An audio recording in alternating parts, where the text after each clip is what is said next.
Okay, welcome everyone. Tonight we are going to do two chapters, chapters 32 and 33. For those who have the book, we're doing what's called Rashei Teivot and Sofei Teivot. Rashei Teivot literally means the first of a word, and this is the Hebrew for an acronym. So these are acronyms formed by the first letters of words in a series. And the same thing with Sofei Teivot. Sofei Teivot is where you take the last letter of a series of words, and they will spell out a name of God or a different word or a different concept. So that's what we're going to be doing tonight. So the first one, for those who have the book, it's on page 305 at the bottom. So the first one comes in the first verse of the Torah. And for those who have been coming to the Tuesday night classes where we're learning about the different names of God, so in another week or so, we will be looking at different names of God as they relate to the Sfirot. That based on a book, Arieh by Rabbi Talia. So he, in the 1300s, he wrote down the tradition of which Sfirot are associated with which name of God. So in the first verse of the Torah, there is a name of God which is maybe the least known name of God. And Rav Ginsburg talks about this name a lot and associates it with the Sfira of Dat, of knowledge. And the name is an Aleph and a Hey and a Vav and a Hey, which is very close to a Yud, the four-letter name of God, the essential name of God. But instead of a Yud as the first letter, it's an Aleph. So where do we see the acronym in the first verse? So it says, Bereshit bara Elokim. Now the next four words, et, you have an aleph, hashamayim, hey, ve'et, vav, ha'oretz. So in the beginning, God created the heavens and the earth. The heavens and the earth, et hashamayim, ve'et ha'oretz, spell out the name of God that we just discussed. So what is its connection with Da'at though? The Sfira of Da'at. Da'at is knowledge, but the inner dimension of Da'at is yichud, is unification. So here we see in the first verse of the Torah, maybe the most primary unification that runs through the whole Torah and through all of Yiddishkeit is the idea of connecting heaven and earth. And when it says et hashamayim and et ha'oretz, so the et means everything that would be created in the spiritual realms, that's heaven, and everything that would be created in the material realms, that's the oretz, the earth. So in the first verse, this name is coming to connect heaven and earth, but in a broader sense, spiritual and physical. And this becomes one of the main themes of all of Judaism, especially in doing mitzvot, where we're constantly trying to infuse physical material reality with spiritual content. So that's our first acronym, our first Rashei Teivot, right in the first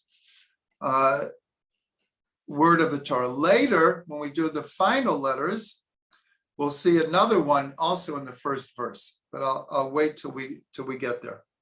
The next one is on page 306, and this is a very important one because this has to do with Kiddush that we make on Friday night. On Friday night, when we make Kiddush, so some people actually start with this, Yom Hashishi Vayachulu Hashemayim. And then it continues, Vayachulu Hashemayim va'aretz v'chol tzva'am. So here, the name of Hashem is actually spelled out in acronym. Yom, that's the Yud. Hashishi is the Hey. Vayachulu is the Vav. Hashemayim, the heavens, and then it continues, the heavens and the earth. On the sixth day, God finished the work of heaven and earth. That's how we start Kiddush. And Kiddush is basically, we're giving testimony. We're serving as witnesses that God created the heavens and the earth. We acknowledge, not just acknowledge, it's as if we're giving testimony in our belief that God created the heavens and the earth. And now it's Shabbat. And this is the introduction to the last day of creation, the seventh day of creation when God rested. So here we see the acronym of God's name. Now this is very significant because the name Yud Ke Vav Ke, the four-letter essential name of God, does not appear in the account of creation. The only name that appears is Elohim. And so here, the fact that we have an acronym of God's essential name in the conclusion of the sixth day leading into the seventh day is very significant. Because here we see that even though it's the name Elohim that is used in creation, it's hidden, it's hinted to here, and that's how we start Kiddush every Friday night. And so it not only reveals God's name hidden in creation, but it connects the 6 days of creation to Shabbat. And that's why it's very significant, because usually a acronym will come in the same verse. Here, it's split between two verses, meaning it's the last two words of one verse and the first two words of the next verse. But those two verses, one is the conclusion of the sixth day, and the other is the beginning of the seventh day. So this is connecting the whole week together. In other words, Shabbat is we say this in our prayers Friday nights, Shabbat is the purpose of creation. But Shabbat would not be Shabbat if it wasn't preceded by 6 days of work. Some even say that it's a mitzvah to work for 6 days. That Shabbos is the conclusion of 6 days of work. So having the acronym span two verses is connecting the 6 days of creation with Shabbat. And further, it connects this world and the world to come. Why is that? Because 6 days of work most certainly represents this world. And of course, Shabbat is also taking place in this world, but we're told in the Talmud that Shabbat is 1/60th of the world to come. In other words, the experience of Shabbat is like we have 1 foot in the world to come. 1 foot in this world and 1 foot in the world to come. And one last thing here is, again, it's significant that in the first verse, we have a Rashei Teivot, an acronym of the name, Aleph and Hey and Vav and Hey. And here, in the conclusion of the 6 days of creation, leading it to Shabbat, we have another acronym of the essential name of God. As I said, when we get to the Sofei Teivot, the last letters forming acronyms, we'll see that we have a very, very similar thing in the first verse of the Torah, and here will be the last verse of Shabbat. Here it's the first verse about Shabbat in the Torah, but very soon we'll learn about a Sofei Teivot, also first and last. Now the next one is also about Shabbat, as will the next one after that. And this is really an amazing one. This I learned from Rav Ginsburg, is that right before davening the Amida on Friday night, we sing Vishamru. And this is also part of the prayers on Shabbos morning. Many people know the tune that Reb Shlomo, that so many people sing it to. Vishamru b'nei Yisroel et Shabbat. So that so many congregations have used that nigun for Shamru. So here we see an amazing thing, that in the 4 words, not starting from Shamru, but B'nei Yisrael et Shabbat, meaning that the children of Israel will guard the Shabbat. The Rashei Teivot spell out Bia. Bia is one of the Torah words for marital intimate relations. And then in the same Vishamru, it appears again. And that, for those who have the book, you'll see it, actually the first example, where it says, Beini ubein b'nei Yisrael oti leolam. God is speaking here. It's between me and between the children of Israel, an everlasting sign. Shabbat is an everlasting covenant, a sign between God and the Jewish people.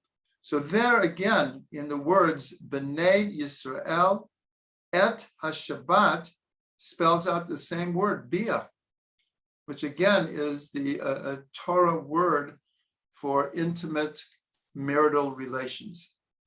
So this supports the opinion in the Talmud that the most appropriate time, we'll put it that way, for a couple to be together intimately is on Shabbat. And here we have in the same passage that's part of our prayers on Shabbat, 2 times this Rashei Teivot, this acronym, spelling out the idea of intimate relations. But in a more general level, this is telling us the intimate love affair that the Jewish people have with Shabbat. We call Shabbat the Kala. Now, I've mentioned this many times before. There are 5 names of the soul. All of them are in the feminine. So in a sense, every human being, whether they're in a male body or a female body, the concept of a soul is a feminine concept. And so we have a love affair with God, where we, as it were, we are the bride. And when you see this in the prophets use this imagery. And the Zohar uses this imagery all the time, that we are like the bride and God is like the groom. But what's interesting, in our relation with Shabbat, the roles switch. And again, it doesn't matter if we're male or female. All of Israel is considered, as it were, like the groom, and Shabbat is like the bride. That's why we have in probably the most famous song of Shabbat, Lecha Dodi, Likra Kala, Pnei Shabbat Nikabala, that come, my beloved. Here we're talking to God. Let us greet the bride. Who is the bride? Shabbat. So here we have 2 times the allusion to intimate relations, but here it's not just physical, but it's our whole relationship between us and God and between us and Shabbat. So this is a very, very powerful 2 Rashei Teivot. Now the next one is on page 308, and this is also about Shabbat. This is a very, very, very beautiful one that in the Torah, when it's describing the Garden of Eden, so it says, it's in chapter 2, verse 10, it says, and a river flowed out of Eden to water the garden, and from there it separated and became 4 heads. So the Hebrew words for river, Eden, and garden.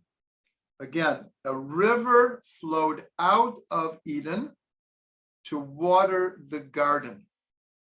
So the word in Hebrew for river is nahar. The word for Eden is Eden. It begins with an ayin. And garden is gan Eden. So if you put these 3 letters together, the garden, it's in the garden, the river, and Eden, it spells oneg, pleasure. And this is the concept we call oneg Shabbos, the pleasure of Shabbos, the spiritual and physical pleasure of Shabbos. The best clothes, the best food, the best drink, more rest. It's also physical pleasure, but obviously it's connected from the oneg of Shabbos, which is purely spiritual. So this reminds us, like we said before, that the sages told us that Shabbos is 1/60th of the world to come. And so this tells us that Shabbos is like returning to the garden. This idea is very, very prominent throughout history in literature, in inspirational songs and literature, the idea of returning to the garden. Everyone probably remembers in the 60s, Joni Mitchell, Return to the Garden. But this is a very, very powerful idea, this primordial memory of a utopian existence. It's engraved very deeply in our souls, very, very deeply. Now, that's a whole other discussion, really, where this comes from. Was the physical Garden Eden? Was it the soul in the upper worlds before it came to this world? Maybe those two are very identified, one with the other. But this idea of returning to the garden. So every Shabbat, this is just a beautiful imagery to have, that these 24, 25 hours, I'm returning to the Garden of Eden. I'm returning to a utopian consciousness. So this is a very, very beautiful idea. And this is actually brought in the Tikkunei Zohar. This idea is of this Rashei Teivot. And most of you have been following all of the classes. I try to point out over and over that all of these methodologies are coming from thousands of years ago. They're not recent Kabbalistic ideas kind of put onto rabbinic Judaism. These all the methods that we're learning are deeply engraved in the Talmud, in the Midrash. And here, this one is from the Tikkunei Zohar. Okay, so the next one we're going to do quickly, but it might be one of the most famous of all acronyms in the Torah. And that it was actually in the Tanakh. It comes from the Song of Songs, Shir HaShirim, and that is the 4 words from the Song of Songs, that the acronym spells out the month of Elul. Ani ledodi v'dodi li. This is, like I said, I'm just like proposing or guessing that this might be the most famous of all acronyms, because every year when we get to the month of Elul, like every Devar Torah is going to mention this, because that is the idea as we prepare for Rosh Hashanah and a new year, that Elul is a time to get close. I am to my beloved, and my beloved is to me. And this goes very, very well with the tradition that in the month of Elul, God is in the field. God is found in the field. Now, what does that mean? It means, again, it's a symbolism. It's a metaphor that, as it were, God is king of the universe. And like any king, he has his abode, he has his palace, he has his throne. And in the month of Elul, though, the king comes out of the palace, he goes out to the field to be accessible to the people. And so when we learn the Song of Songs, also all the imagery in the Song of Songs is happening like in the fields. All the imagery is about the beauty of Eretz Yisrael. And so here where we have Ani ledodi v'dodi li, haroeh b'shoshanim, who shepherds among the lilies or the roses. The idea that the king is out in the field, he's accessible. So, as I said, this probably is maybe the best known of all of the acronyms. Now on page 311, so this is a very, very interesting one, is that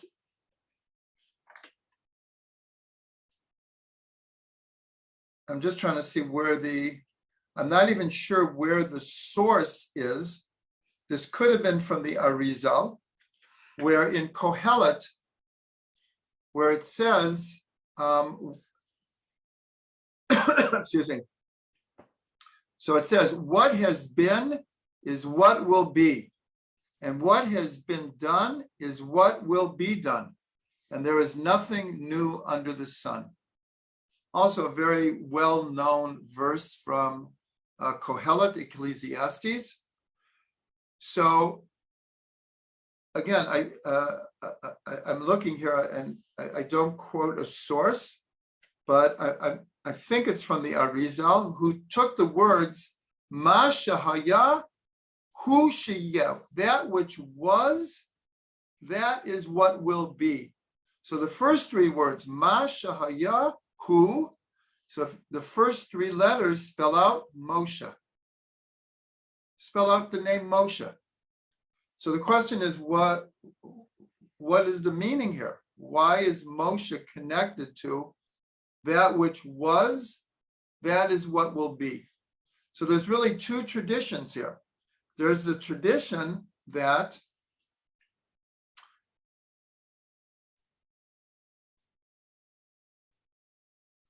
the soul, this comes from the Zohar, that the soul of Moshe is present in every generation. There's a very cardinal idea that the soul of Moshe is present in every generation.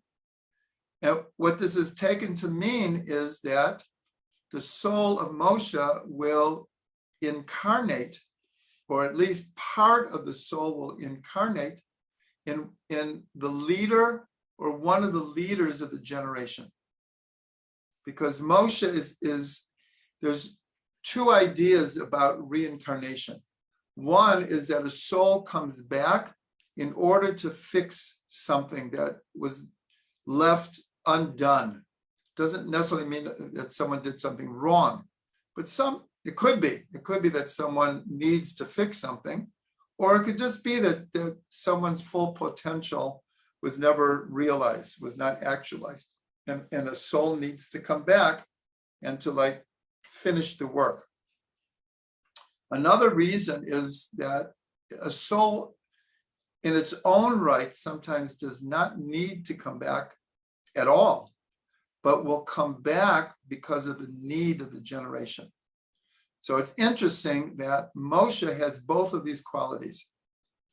We're told that one of the reasons that the soul of Moshe appears in every generation is because the generation needs leadership, needs teachers, needs Moshe Rabbeinu, Moshe, our leader, our teacher.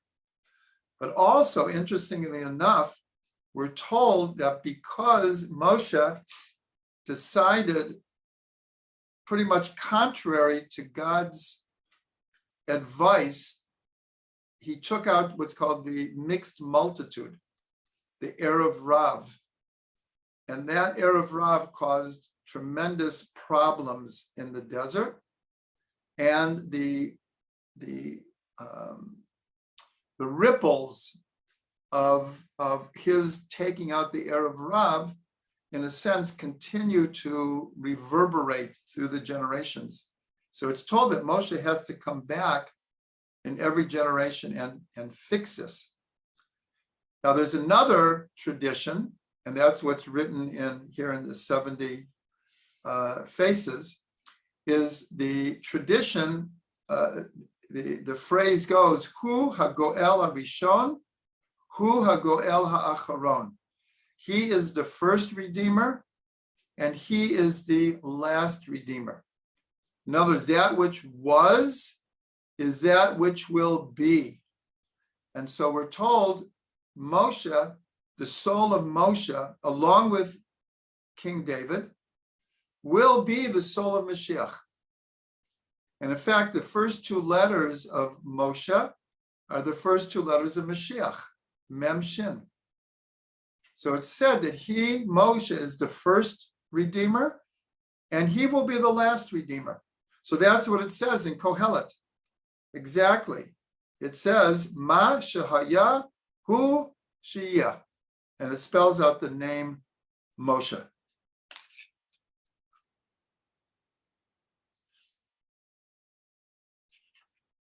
Okay, we're going to do one more of the Rashei Teivot, and then we're going to get quickly to the Sofei Teivot.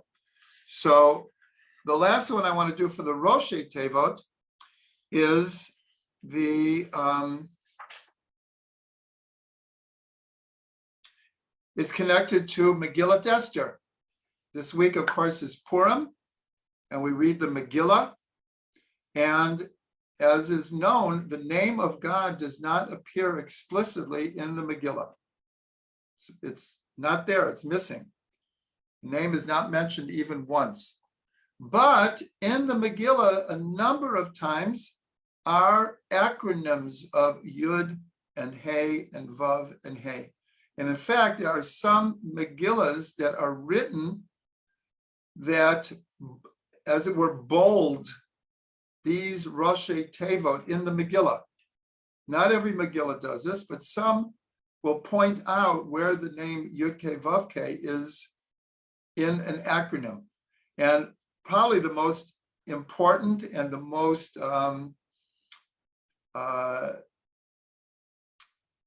mysterious is in the words when Esther is inviting the king to a feast, and then the day arrives with Haman. So it says, she says, Yavo Hamelech v'Haman Hayom, that the king and Haman should come today. And these four words, Yavo Hamelech v'Haman Hayom, spell out the name of God. Now, this is very paradoxical, but it's telling us something very, very, very deep.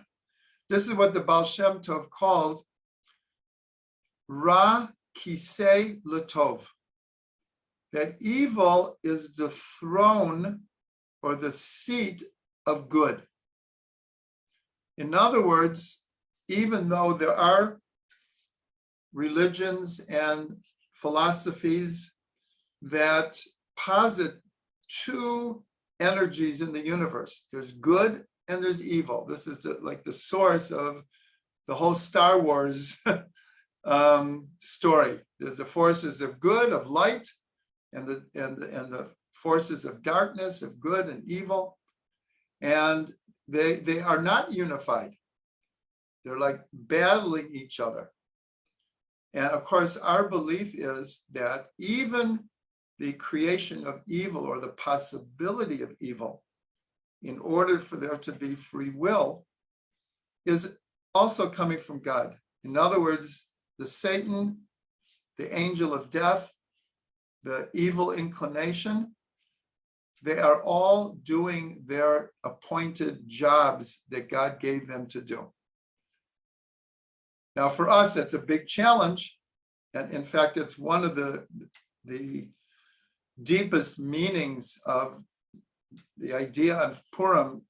Chayav inesh livesumei bepuria ad lo yada bein Baruch Mordechai ve'arur Haman.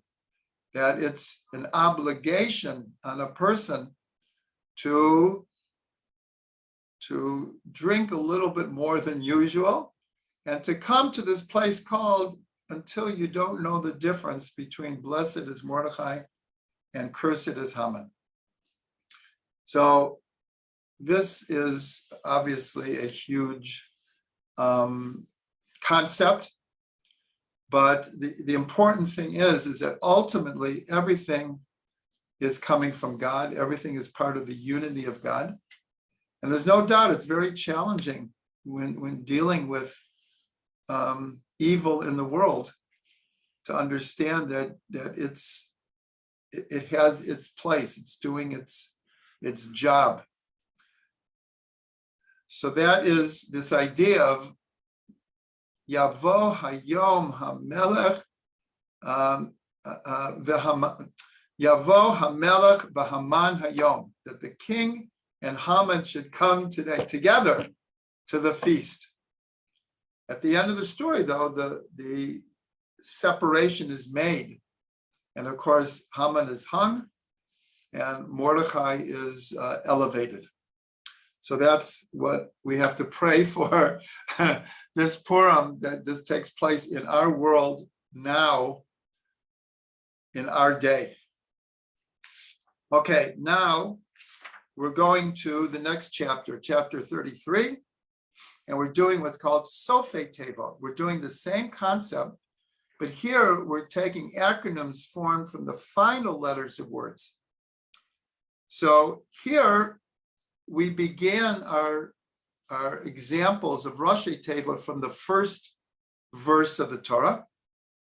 And so we're going to return to the first verse, as I said. And the first three words of the Torah, Bereshit, Bara, Elokim, the three final letters of those three words, the Tav of Bereshit, the Aleph of Bara, Elokim is a mem, spell out emet, truth. Not in the order of Aleph, Mem, Tav, in a different order. And this represents that at the beginning of creation, creation was in a state of development, of evolution, of progress.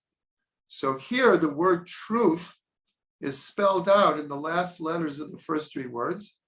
And then the last three words of the account of creation. Asher bara, but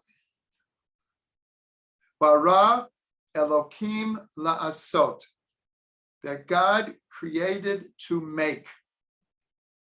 So bara, the last letter is an aleph, Elokim is the mem, la'asot is the tav, emet, spells out truth. And so the sages said that the seal of God is truth. And it really comes from that the seal of the account of creation The last letters are spelling out emet, truth. But here we see that actually in the first three words of creation also is emet, but not in its correct order. By the end of creation, everything is, in a sense, is settled into place. And now you have the three letters of God in their correct order. And there's another two phrases from the sages that are connected here. Is that one says everything goes after the beginning, and another statement says everything goes after the end. Meaning the expression to get off on the right foot. The way we start a project, we start a relationship, that in a sense establishes how the energy is going to proceed. But it's the same thing with the end. You can go the whole way and then stumble before the finishing line and never get across the finishing line. So they said everything goes after the beginning, everything goes after the end. So here we see emet, truth, in the beginning of creation and in the seal of creation. Now on 3:13, so we kind of mentioned this already wait 1 second, I'm sorry. No, I was looking at the wrong thing. Now we're going to go back on page 318 to Ani L'Dodi V'Dodi Li. So remember, we learned that the Rashei Teivot, the acronym of the first letters, spells out Elul. I am to my beloved, and my beloved is to me. Ani L'Dodi V'Dodi Li spells out the month of Elul. But the last letters, if you look carefully, are all yuds. Ani ends with a yud. L'Dodi ends with a yud. V'Dodi ends with a yud. Li ends with a yud. So yud equals 10 in gematria. So 4 times yud equals 40. And so we're told that this is the cycle of time from the first day of Elul through Yom Kippur. In other words, this is the time of tshuva. After Yom Kippur, we move into Sukkot. It's also, in a sense, a continuation of the tshuva process, but this one cycle is 40 days. Yud, yud, yud, yud. So that's a beautiful remez to the 30 days of Elul and the 10 days from Rosh Hashanah to Yom Kippur. And that's actually shown in the last word, Ani L'Dodi V'Dodi Li. My beloved is to me, I am to my beloved, and my beloved is to me, Li. Li is Lamed, equals 30, and Yud equals 10. So these are the 10 days of Elul, the 30 days of Elul, and the 10 days from Rosh Hashanah to Yom Kippur, all hinted to in the Sofei Teivot of these 4 words. Now the next one is also, just like I said, maybe Ani L'Dodi V'Dodi Li is the most famous Rashei Teivot. One of the most famous Sofei Teivot is on page 319, and this comes from the Arizal, where every Shabbat in Mizmor Shir Yom Shabbat, in the special song for Shabbat, the 92nd Psalm. So it says, Tzaddik Ketamar Yifrach. A tzaddik, like a date palm, will blossom. So this is connecting a righteous person with a date tree. A date tree is in the Middle East, it's like the most stately tree. It's one of the tallest trees. But more than that, just the whole form of the date tree represents royalty. So it says a righteous person will blossom like a date palm. So the Arizal took the last letters. The last letter of Tzaddik is a Kuf. Kitamar is a Resh. And Yifrach is a Chet. And it spells out in that order, Korach. Now, Korach, he was the one who led a rebellion against Moshe. So why would the Arizal find a hint, an allusion to Korach in the idea of a tzaddik? So it's brought down that until Korach rebelled against Moshe, he was considered a very, very righteous person. But like every person, we're all human, even the most righteous, sometimes a little ego or jealousy gets in the way. And Korach was, for his own advancement, he used a whole rebellion against Moshe to get what he wanted. Maybe he was conscious, maybe he was subconscious, unconscious, but that's what he did. But his reasoning was, Moshe and Aaron, why do you put yourself above the people? All the people are holy and connected to God. And so Chassidut explains that why did people follow Korach is because his vision is what is true. Everyone is connected to God. All the people are holy. One of my favorite teachings from Reb Shlomo was not every Jew is holy, but every Jew is the holy of holiest. Meaning, not every Jew acts in a holy way, or thinks in a holy way, or talks in a holy way. But in the core, in what's called the Pintele Yid, in the point of godliness, every Jew is the holy of holiest. So that's what Korach was saying. The fact that he used this for his own advancement was obviously a huge problem. But the Arieh said that what he said in the future will come true. And so he said in the future, Korach will rise to a very, very high level. And he'll be like this date palm that will rise up.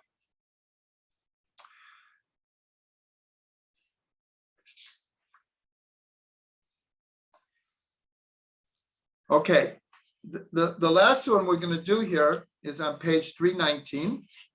And this also comes from the Megillah.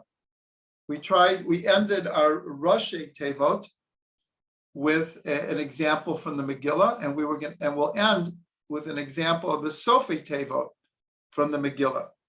But this takes a little bit of introduction.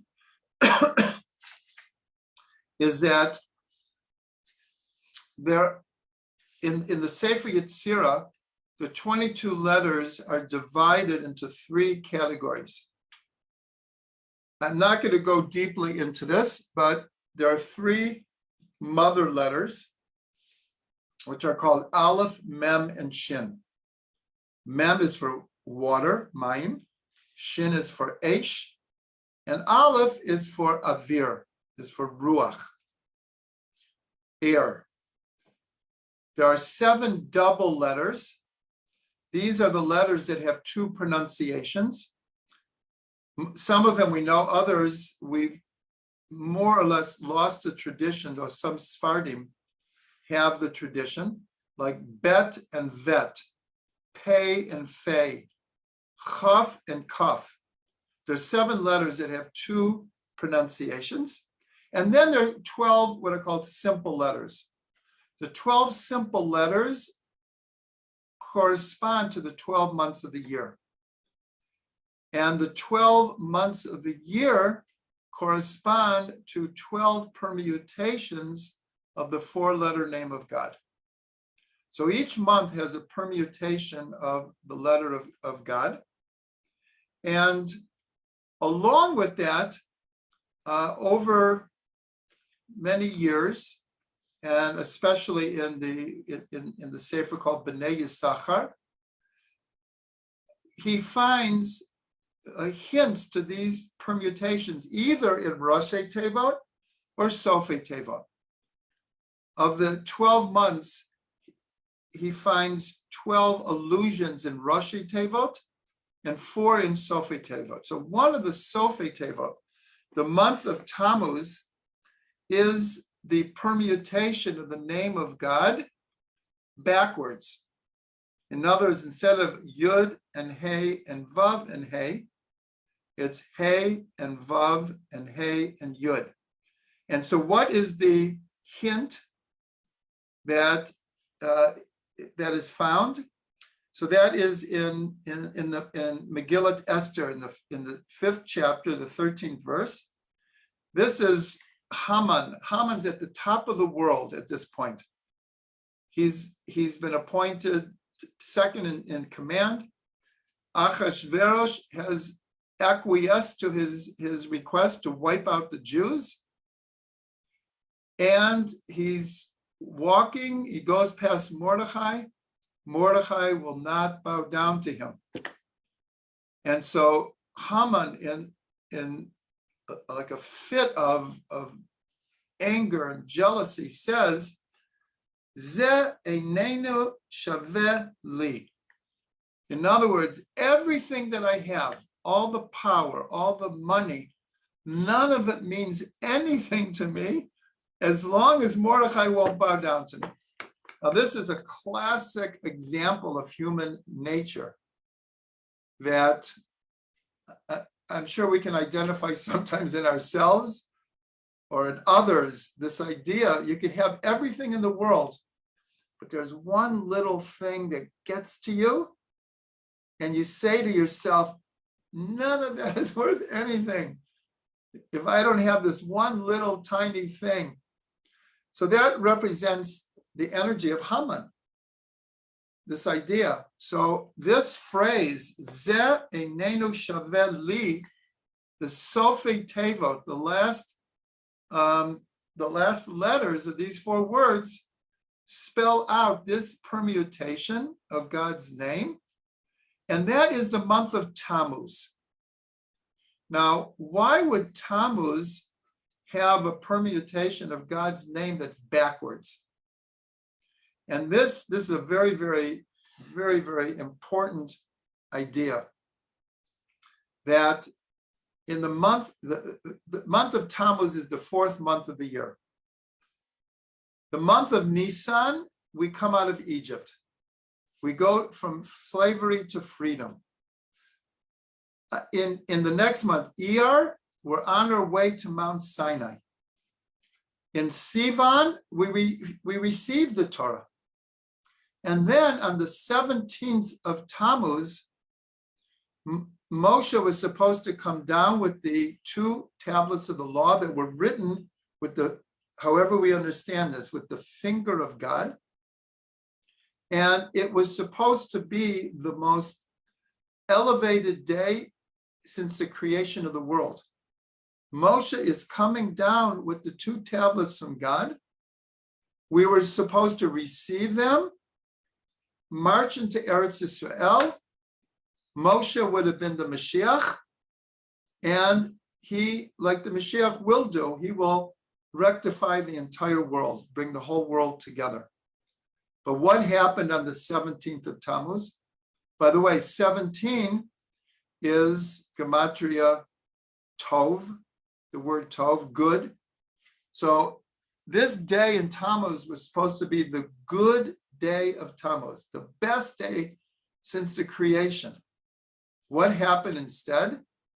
Moshe came down and he broke the tablets because of the golden calf.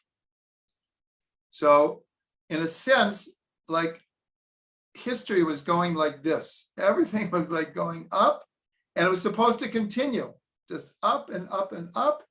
And what happened in the seventh thing of Tammuz, everything like crashed. Shvirat hakelim, the breaking of the vessels. The luchot are broken. So this is why the month of Tammuz, the name of God is backwards. And this is also Haman's like worldview. I could have, and it represents, like I said, places in ourselves and in the world, that if I can't have everything that I want, then nothing is worth anything to me. Like what a negative, defeatist attitude, but it's there, it's out there in the world, and it's in ourselves also. So that's how we'll end with this Sofei Teivot from Megillat Esther. And let's end with a blessing. We'll end with a blessing that the most important word of the Megillah is na'afochu. That everything got turned around. Haman wanted to destroy the Jews, and instead he was hung and salvation came. Everything was turned around, na'afochu. So that is the energy that we can attach ourselves to. That's the energy like hovering this month, is the ability. We're at the end of the year. Next month is Nisan already.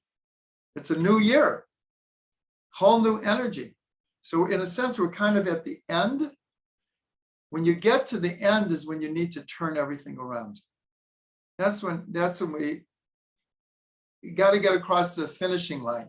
Remember what we said by the sages, everything goes after the end. So this is the time to turn everything around.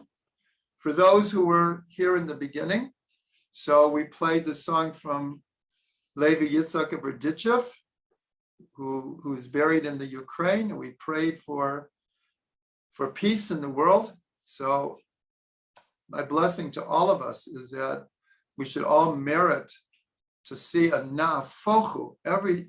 Everything should be turned around, and we should all merit to see redemption come and peace to the whole world.